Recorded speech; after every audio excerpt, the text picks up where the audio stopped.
Good morning મિત્રો. હવે આપણે ધોરણ 12 એનો યુનિટ મેનેજ યોર સ્ટ્રેસ એની ચર્ચા કરીએ. તો મેનેજ કરવું, તમે નામ સાંભળ્યું હશે કે આ હોટલના મેનેજર છે. તો મેનેજ ઉપરથી મેનેજર, મેનેજ એ ક્રિયાપદ છે, બરાબર.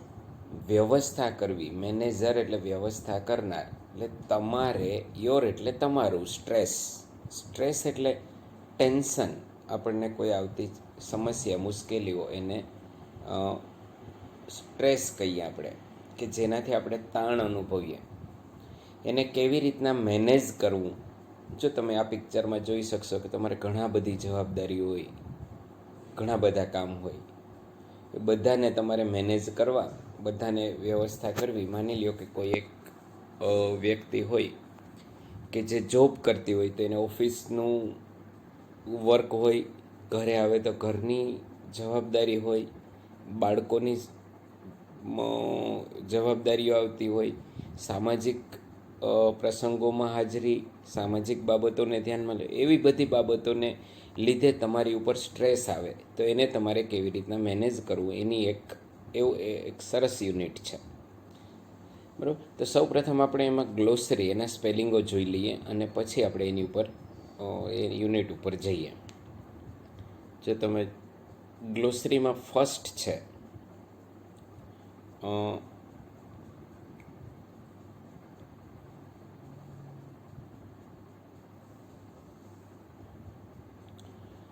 ડિસ્ટિંગ્યુશ. જો પેલો અહીંયા છે ને ડિસ્ટિંગ્યુશ એટલે ડિફરન્શિએટ, અલગ પાડવું. ડિસ્ટિંગ્યુશનો અર્થ થાય ઓળખવું, બરાબર છે. પછી બીજું છે જે ડિફરન્શિએટ, ડિસ્ટિંગ્યુશ મતલબ કે ડિફરન્શિએટ. પછી ઇમ્પોઝ, સેકન્ડ સ્પેલિંગ છે ગ્લોસરીમાંથી તમારે ઇમ્પોઝ. ઇમ્પોઝ એટલે કોઈની ઉપર લાદી દેવું, બાય ફોર્સ, દબાણથી, એને ઇમ્પોઝ કહેવાય. એના પછી છે રેશનલ, એટલે કે રેશનલ મતલબ લોજિકલ, તાર્કિક. સેન્સિબલ, સંવેદનશીલ, એવો અર્થ થાય રેશનલ એટલે. પછી છે રિટ્રાઈવ એટલે ફરીથી મેળવવું, રીગેઇન, ફરીથી મેળવવું, રિટ્રાઈવ કરવું, ક્યાંય આપણે ઓલું થઈ ગયું હોય તેને ફરીથી મેળવવું, ગેટ બેક, રિટ્રાઈવનો અર્થ. પછી છે કાઉન્ટર પાર્ટ, ઇક્વેલન્ટ એટલે સમકક્ષ. પછી એક્ઝામ નર્વ્સ એટલે nervousness caused by the exam, એક્ઝામને કારણે તમને થતી બેચેની, નર્વસનેસ, એને એક્ઝામ નર્વ્સ કહેવાય. એક્ઝામ આવવાની હોય, એક્ઝામ હોલમાં આપણે જઈએ, રૂમમાં પ્રવેશીએ ત્યારે આપણને ચિંતા થતી રહેતી હોય કે ઘણીવાર કેવું પેપર આવશે, આવડશે કે નહીં, એને એક્ઝામ નર્વ્સ કહેવાય. રિટેન, એનો અર્થ અહીંયા રિટેન એટલે જાળવી રાખવું, પણ અહીંયા એનો અર્થ આપણે કરવાનો છે રિમેમ્બર. રિટેન મતલબ કે રિમેમ્બર. રેસિલિન્સ એટલે એક પ્રકારનો ઉપચાર, એની સારવાર. સ્પીડી રિકવરી ફ્રોમ પ્રોબ્લેમમાંથી તરત જ તમને રિકવરી મળી જાય એવું. લેંગ્વિડલી મીન્સ સ્લોલી, ધીમે ધીમે, હળવેકથી. પછી hemisphere means half of a sphere, અડધો રાઉન્ડ હોય. માની લો કે જો અહીંયા હું તમને અહીંયા હેમિસ્ફેર કરું, દાખલા તરીકે જો અહીંયા જો આ જે છે સર્કલ છે ને એનો અડધો ભાગ, એને હેમિસ્ફેર, અર્ધ ગોળાર્ધ જેને કહીએ. પછી છે ફ્લિક કરવું એટલે કંઈક સામે કહી દેવું, સ્ટ્રાઇક કરવી, એટેક કરવો એવો અર્થ થાય. પછી ટીઝ એટલે સ્ટેટ ઓફ નર્વસ એક્સાઇટમેન્ટ, તમે ખૂબ જ નર્વસ થઈ જાઓ, બેચેન બની જાઓ. એન્ટિસિપેટ એટલે ધારણા કરવી, પ્રેડિક્ટ કરવું. એન્ટિસિપેટનો મતલબ શું થાય કે અગાઉથી તમારે ધારણા કરી લેવી. એન્ટિસિપેટ, ફોરસી અથવા પ્રેડિક્ટ જેને કહીએ, ધારણા કરવી. ફ્રેન્ટિક, ફ્રેન્ટિક એટલે આમ ન હોય કહેવાય કે એને આપણે જઈએ એગિટેટેડ, અથવા તમે એના માટે એવો શબ્દ વાપરો કે એકદમ ન આમ ક્રેઝી બની જાય, જંગલી બની જાય, એને ફ્રેન્ટિક કહેવાય. કોઈ એક આમ જિદ્દી બની જાય. સેટર, સેટર એટલે અપસેટ થવું, તમે થાકી જાઓ, કંટાળી જાઓ ઘણીવાર કે હવે તો કેટલું કરવું એમ, થાકી જાઓ એમ. ડ્રેડફુલ, ડ્રેડફુલ એટલે ટેરિબલ, ભયાનક, દુઃખદાયક. ડ્રેઇન એટલે કંટાળેલું, થાકી જવું એવું. કોન્સિક્વન્સ એટલે કે એનું પરિણામ, રિઝલ્ટ. સેલ્ફ હાઇપ્નોસિસ, આપણે ખબર હિપ્નોટિઝમ કરીએ, સેલ્ફ હાઇપ્નોસિસ. હાઇપ્નોસિસ એટલે giving suggestion to self that would influence one's own consciousness and thoughts. તમારે તમારી જાતને સજેશન આપવાનું, સૂચન આપવાનું. આપણે આપણી જાત સાથે વાત કરીએ ને તો પ્રોબ્લેમ સોલ્વ થઈ જાય. હવે આમાં મારે શું કરવું જોઈએ? બીજા તો આપણને ઊંધેરે વાળે પણ ચડાવે, પણ સેલ્ફ હિપ્નોસિસ, પોતાની જાત સાથે વાત કરવાની. ડ્રિફ્ટિંગ, ડ્રિફ્ટિંગ મતલબ કે ડિસેન્ડિંગ, ડ્રોપિંગ, ડ્રોપ થવું, નીચું ઘટાડવું, અને ડ્રિફ્ટિંગ કહેવાય. લેન્ડસ્કેપ, લેન્ડસ્કેપ અને પોર્ટ્રેટ, તમે મોબાઈલમાં જોજો, તમારો ઓલા ફોટો કે તમારે શેર કરવાના હોય ને તો લેન્ડસ્કેપ અને પોર્ટ્રેટ એવો શબ્દ આવે. તો લેન્ડસ્કેપ એટલે જમીન સાથે પથરાયેલો હોય લેન્ડસ્કેપ, પોર્ટ્રેટ એટલે સીધું. પ્રસ્પેક્ટિવ, પ્રસ્પેક્ટિવ એટલે કે જોવાનો આપણો હેતુ, વ્યૂ પોઈન્ટ. હેક્ટિક, હેક્ટિક એટલે વેરી બિઝી, એકદમ ઉતાવળિયા હોય એને હેક્ટિક કહેવાય. ઓપ્ટિમિઝમ અને પેસિમિઝમ, ઓપ્ટિમિઝમ એટલે પોઝિટિવ થિંકિંગ, પેસિમિઝમ એટલે નેગેટિવ થિંકિંગ. જો એના પછી ઓપ્ટિમિઝમ આવ્યું, જો ઓપ્ટિમિઝમ એટલે પોઝિટિવ થિંકિંગ, પેસિમિઝમ એટલે નેગેટિવ થિંકિંગ. ક્રાઇસિસ, ક્રાઇસિસ એટલે ક્રિટિકલ મુમેન્ટ, એકદમ આપણે અત્યારે મારી ક્રાઇસિસ ચાલુ, આપણે નથી કહેતા આર્થિક ક્રાઇસિસ છે. ક્રિટિકલ, એકદમ ક્રિટિકલ મુમેન્ટ હોય. ઇલેશન એટલે ગ્રેટ હેપીનેસ, ખૂબ જ આપણે ખુશ હોઈએ. ટેંગલ્ડ અપ, ટેંગલ અપ એટલે કે આપણે ક્યાંક કન્ફ્યુઝ થઈ જતા હોઈએ, એને ટેંગલ અપ શબ્દ આપણે કહી શકીએ. જો તેમ છતાં પણ તમને જે ન સમજાય સ્પેલિંગ, એ આપણો યુનિટ ચાલુ હોય ત્યારે હું બોલતો હોઉં છું, એના માટે તમારે ત્યારે તમારી નોટબુક, પેન એમાં લખી લેવાનો. તો હવે આપણે યુનિટ સ્ટાર્ટ કરવા જઈએ એ પહેલાં તમે એક તમારી ટેક્સ્ટબુક, બોલપેન અને પેન લઈ અને આવી જજો. ત્યારે હવે આપણે યુનિટ સ્ટાર્ટ કરીએ છીએ. મેનેજ યોર સ્ટ્રેસ, મેનેજ કરવું.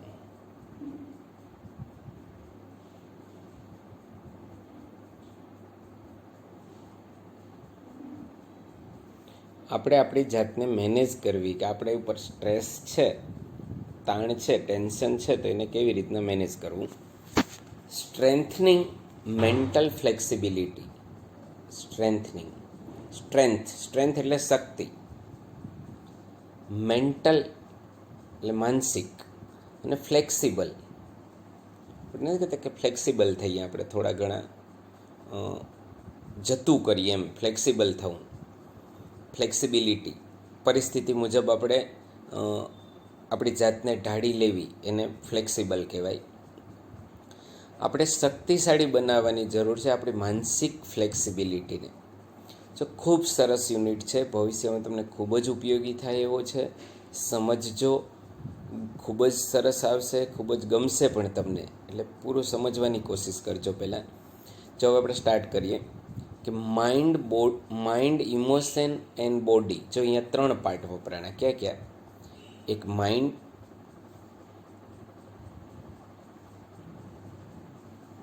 પહેલાં માઇન્ડ,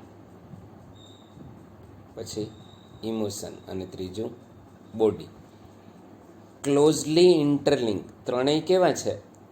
એક સાથે જોડાયેલા છે, ક્લોઝલી એકબીજાથી ખૂબ જ નજીકથી જોડાયેલા છે.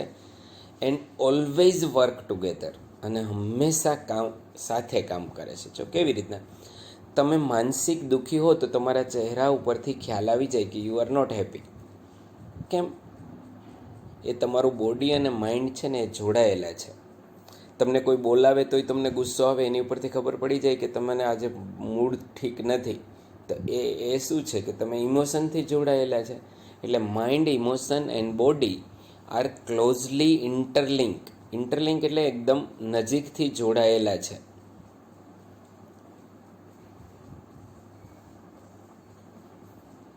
એ છે ને ઇન્ટરલિંક, નજીકથી જોડાયેલા. ઓલવેઝ વર્ક ટુગેધર, અને હંમેશા શું કરે છે? સાથે કામ કરે છે. It helps you to distinguish. જો અહીંયા આપણે સ્પેલિંગ પેલી વાત હતી ને, ડિસ્ટિંગ્યુશ, એ તમને હેલ્પ કરશે. ડિસ્ટિંગ્યુશ એટલે ઓળખવામાં. More clearly if you try to understand them separately. જો તમે એને સેપરેટલી, સેપરેટ એટલે કે મને મારો સેપરેટ રૂમ જોઈએ, સેપરેટલી એટલે અલગ અલગ, કે તમે એને તમારી જાતને એને અલગથી સમજવાની કોશિશ કરશો. પહેલાં માઇન્ડને સમજો, ઇમોશનને સમજો, બોડીને સમજો, તો તમને વધારે સ્પષ્ટ રીતે તમે સમજી શકશો. Your mental capacities are your ability. જો તમારી માનસિક કેપેસિટી છે ને એ તમારી એબિલિટી છે. એબિલિટી એટલે તમારી ક્ષમતા છે. તમે કેટલું કોન્સન્ટ્રેટ કરી શકો કોઈ બાબત હોય તો આપણે એકદમ એકાગ્ર થઈને કામ કરીએ, ખબર છે? કેટલી નવી માહિતી મેળવી શકો, કેટલું યાદ રાખી શકો, બરાબર? કેટલું લોજિકલી વિચારી શકો, એ બધું કોની ઉપર આધારિત છે? યોર મેન્ટલ કેપેસિટી, તમારી માનસિક કેપેસિટી મુજબ. એના આધારે હું તમને એમ પ્રશ્ન પૂછું કે હુ આર ક્લોઝલી ઇન્ટરલિંક્ડ? તો કે mind, emotions and body are closely interlink.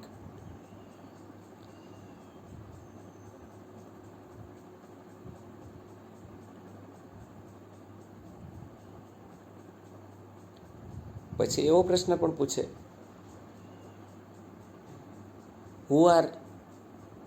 Vote are your ability to concentrate, અથવા with your mental capacity what can you do? તમારી માનસિક કેપેસિટીથી તમે બીજું શું કરી શકો, એવું પણ તમને પૂછે. તો કે we can get concentrate, take new information, remember old and new information, and to be in a position to think logically. Your mental capacity in order to study, to work, to impose constructive and workable order on your life and to make rational day-to-day decision. તમારે તમારી mental કેપેસિટીની જરૂર પડે. ક્યાં જરૂર પડે?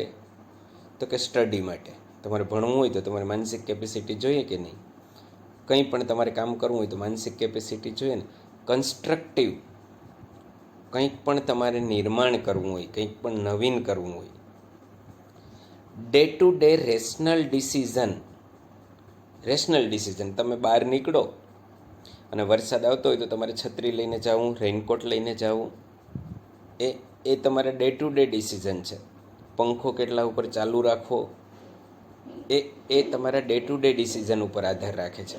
એટલે you need, તમારે જરૂર પડે છે. નીડ એટલે જરૂર પડે છે કે નહીં? મેન્ટલ કેપેસિટીની શેના માટે જરૂર પડે? તો કે સ્ટડી, અભ્યાસ કરવા માટે, વર્ક, કામ કરવા માટે, કોઈ કન્સ્ટ્રક્ટિવ કામ કરવા માટે, તમારી જિંદગીમાં રેશનલ ડિસિઝન, જે તાર્કિક નિર્ણયો, વિચારીને આપણે નિર્ણય લેવા હોય, એમાં પણ એની જરૂર પડે છે. For example, if you had a choice of walking, જો સમજો, એ જ એક્ઝામ્પલ આપ્યું છે મેં તમને અહીંયા કીધું હતું ને, એ જ કે if you had a choice of walking to work, તમારી પાસે ચોઇસ છે. તમે તમારા કામ ઉપર જવું હોય, માની લો કે મારી ઓફિસે જવું હોય, સ્કૂલે જવું હોય, તો વોકિંગ, ચાલતા પણ જઈ શકું નજીક હોય તો, ઓર ટેકિંગ ધ કાર, અથવા કાર લઈને પણ જઈ શકું. The fact that it was raining hard. વાસ્તવિકતા એ છે કે ખૂબ જ વરસાદ આવે છે. You had a cold. તમને થોડીક શરદી પણ છે. Lead you to decision that. તો તમે એ ડિસિઝન ઉપર આવશો. લીડ એટલે દોરી જવું. લીડ ઉપરથી લીડર આગળ રહી, ખબર છે હંમેશા. તો લીડ એટલે દોરી જવું. એ ડિસિઝન ઉપર it was better to take the car, કે ભાઈ ચાલતા ચાલતા વરસાદ આવે છે, જવું એના કરતાં કાર લઈને જવું એ સારું. એ ડિસિઝન તમે કોના આધારે લીધું? તમારી મેન્ટલ કેપેસિટીના આધારે.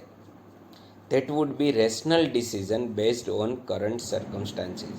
આને કેવું ડિસિઝન કહેવાય? તો કે રેશનલ ડિસિઝન કહીએ આપણે. ત્યાં છે ને દબાઈ જશે આ ચાલુ કરીશ તો. રેશનલ, તાર્કિક નિર્ણય કોના આધારે તમે લીધો? તો કે કરંટ સર્કમસ્ટાન્સીસ, હાલની પરિસ્થિતિને આધારે. બરાબર છે કે જે પરિસ્થિતિ હોય એ પ્રમાણે તમારે નિર્ણય લેવાનો રહે. તો એ ડે ટુ ડે ડિસિઝન તમે જે રીતના લ્યો એ કોના આધારે લ્યો? તો કે તમારી મેન્ટલ કેપેસિટીના આધારે. The mind is the rational logical part. તમારું માઇન્ડ છે ને એ રેશનલ છે, તાર્કિક, લોજિકલ પાર્ટ છે. Help you to make unemotional choices, કે જેનાથી તમે ચોઇસ કરી શકો. ઇમોશનલ નહીં, બુદ્ધિથી. અનઇમોશનલ ચોઇસીસ. ટુ સ્ટોર, તમે એને યાદ રાખી શકો. રીટ્રાઈવ, યાદ રાખેલી વસ્તુ હોય પાછી તમે મેળવી શકો. ટુ ઓર્ડર એન્ડ કેલ્ક્યુલેટ, એને ક્રમમાં ગોઠવી શકો, એની ગણતરી કરી શકો. એ બધું કોના આધારિત થાય? તમારા માઇન્ડને આધારે. It is the counter part to the emotion. એક કાઉન્ટર પાર્ટ છે કોના? ઇમોશન્સનું. અ ગુડ એક્ઝામ્પલ, એક તમને સરસ એક્ઝામ્પલ આપું. ઇન્ટરેક્શન એટલે આપલે, સામસામી વાતચીત થાય, એને ઇન્ટરેક્શન કહેવાય. Interaction between mind and emotion. Good example, interaction થાય. ઇન્ટરેક્શન એટલે વાતચીત થાય. કોની વચ્ચે? માઇન્ડ અને ઇમોશનની વચ્ચે. ક્યારે? Exam nerves. જો આપણે ગ્લોસરીમાં સ્પેલિંગ જોઈએ તો એક્ઝામ નર્વ્સ, કે તમે એક્ઝામમાં નર્વસનેસ, બેચેની અનુભવો. ક્યારે? કે યોર મેન્ટલ, એક્ઝામમાં જાઓ ત્યારે તમે એક્ઝામ નર્વસ થઈ જાઓ. એ સમયે શું થાય? Your mental capacity has help you. તમારી મેન્ટલ કેપેસિટી તમને મદદ કરે છે. એમાં મદદ કરે? રિટેન એટલે જાળવી રાખવું. વોટ યુ હેવ રિવાઇઝ, તમે જે કંઈ રિવિઝન કર્યું છે. યુ નો યોર સ્ટફ એટલે કાર્ય, મહેનત. તમને ખબર છે તમે કેટલી મહેનત કરી. But when you enter the exam room, જ્યારે તમે એક્ઝામ રૂમમાં એન્ટર થાવ, સ્ટાર્ટ ગેટિંગ ઇમોશનલ, તમે તરત જ કેવા થઈ જાઓ? ઇમોશનલ થઈ જાઓ. શેના લીધે ઇમોશનલ થાવ? તો કે બાય એક્સપેક્ટિંગ, તમે એવું એક્સપેક્ટ કરો, તમને એવી અપેક્ષા થાય, ડિફિકલ્ટીઝ, કે કંઈક મુશ્કેલી પડશે તો. ઇમેજિનિંગ ફેઇલર, કે તમે નિષ્ફળ જશો તો. ઓલ ઓફ સડન, આ બધામાં ધ કેરફુલી સ્ટોર્ડ, આ રીતના તમે કાળજીપૂર્વક સ્ટોર કરેલી, આપણે કે સ્ટોર એટલે સંગ્રહ કરેલી ઇન્ફોર્મેશન, માહિતી ઇઝ નો લોંગર અવેલેબલ. આમ તમને આવડતું હોય, ખબર છે, ઘણી વાર તમે, મને ખુદનો અનુભવ છે કે સર હું ઘરે બોલતો હતો ને તો મને આવડી જતું હતું, હું ઘરે બોલતી હતી તો મને આવડી જતું હતું, પણ સાહેબ તમારી સામે આવું ને તો ભૂલાઈ જાય. તો એવું કેમ? તમને ઘરે આવડતું હોય, એક્ઝામ ટાઈમે પેપર વખતે નો લોંગર અવેલેબલ, તમારી પાસે અવેલેબલ થાય નહીં, તમને યાદ આવે નહીં. શું કામ ન યાદ આવે? તો કે યોર ઇમોશન્સ હેવ બેર, ત્યાં તમારા ઇમોશન્સ છે ને બેર બની ગયા. હમણાં ખબર છે આ લોકડાઉનની સિસ્ટમમાં રોડ ઉપર પેલા પોલીસવાળા આડા બેરિયર મૂકે, એને બેરિયર બોલાય, અવરોધ. બેર એટલે અવરોધ ઊભો થવો. Bar the way to your inner information. Inner એટલે તમારી અંદરની માહિતીને બેર કરી દીધી છે એણે. તમારા ઇમોશન્સ આડે આવી ગયા છે. તમે જે માહિતી સ્ટોર કરેલી હતી, ઇન્ફોર્મેશન સ્ટોર કરેલી હતી, એમાં એ વચ્ચે આવી ગઈ, એને લીધે તમને યાદ આવતું નથી. પેપર પૂરું થઈને પછી હા યાર આ તો આવડતું હતું, તો ત્યારે વચ્ચે શું આવી ગયું હતું? તો કે તમારા ઇમોશન્સ આવી ગયા હતા. Do you find yourself reacting any of the following ways?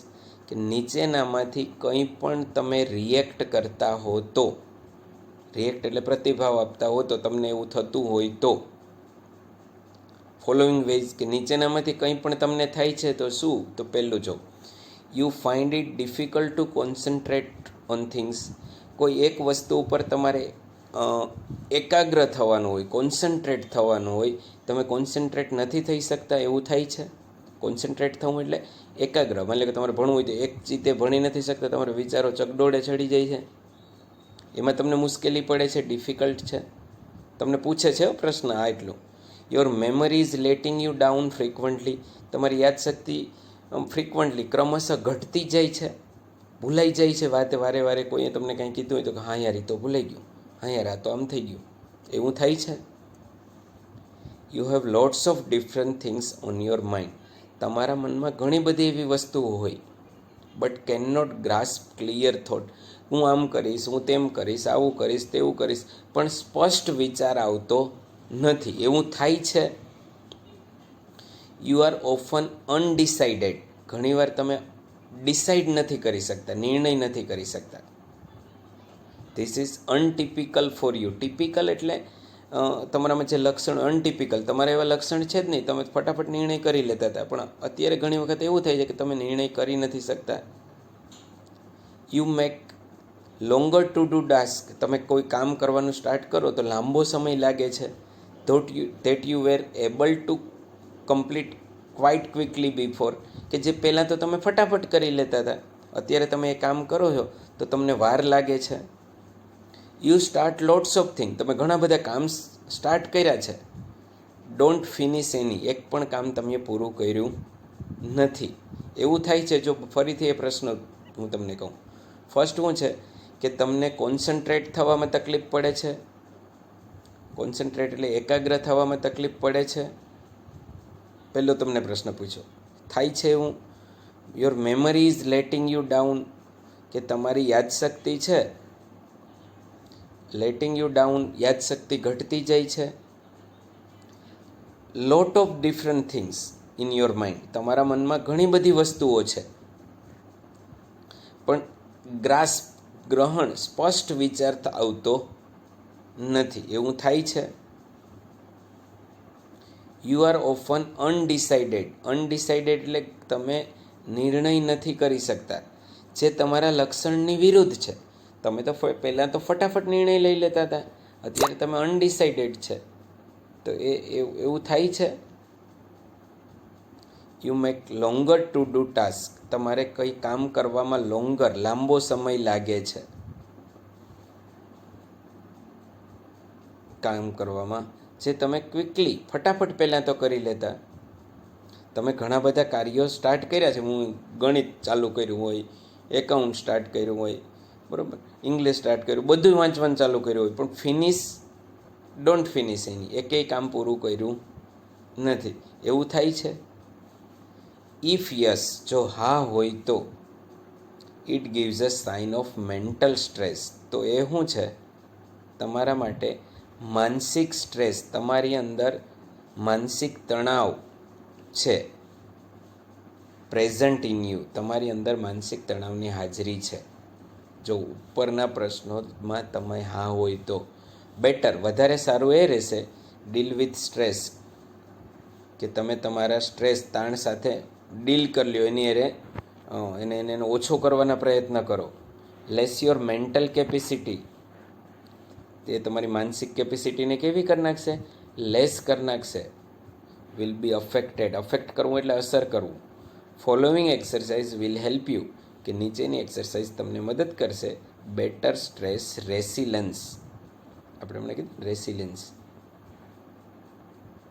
રેસિલિયન્સ એટલે ફટાફટ ઉપચાર કરવો એમ. રીબેલેન્સ, ફરીથી તમારી જાતને બેલેન્સ કરશે. બેલેન્સને આગળ રી એટલે ફરીથી બેલેન્સ કરશે. Mental capacity that has already started સફર ડ્યુ ટુ સ્ટ્રેસ. તમે તમારી માનસિક કેપેસિટી છે એ સફર થાય છે. સફર એટલે પીડાય છે. ડ્યુ ટુ એટલે ને લીધે. કોને લીધે? સ્ટ્રેસ. તમારી ઉપર સ્ટ્રેસ છે, દબાણ છે, તાણ છે, એના લીધે તમારી માનસિક કેપેસિટી પીડાય છે એમાંથી તમને રેસિલિન્સ હવેની જુદી જુદી એક્સરસાઇઝ આપણે કરવાની છે કે જેનાથી આપણી ઉપર માનસિક ટેન્શન હોય તો એને આપણે રેસિલિન્સ એને રિકવર કરી શકીએ, ફરીથી આપણે એને એમાંથી બહાર નીકળી શકીએ અને આપણી જાતને બેલેન્સ કરી શકીએ. એના માટેની જુદી જુદી એક્સરસાઇઝ આપણે નેક્સ્ટ વિડીયોમાં શીખશું. શાંતિથી અને રિપીટ કરીને મિત્રો જોજો. ન સમજાય તો ફરી પહેલાં ગ્લોસરીના સ્પેલિંગ અને પછી પાઠના સ્પેલિંગ પણ ભેગા કરતા જજો.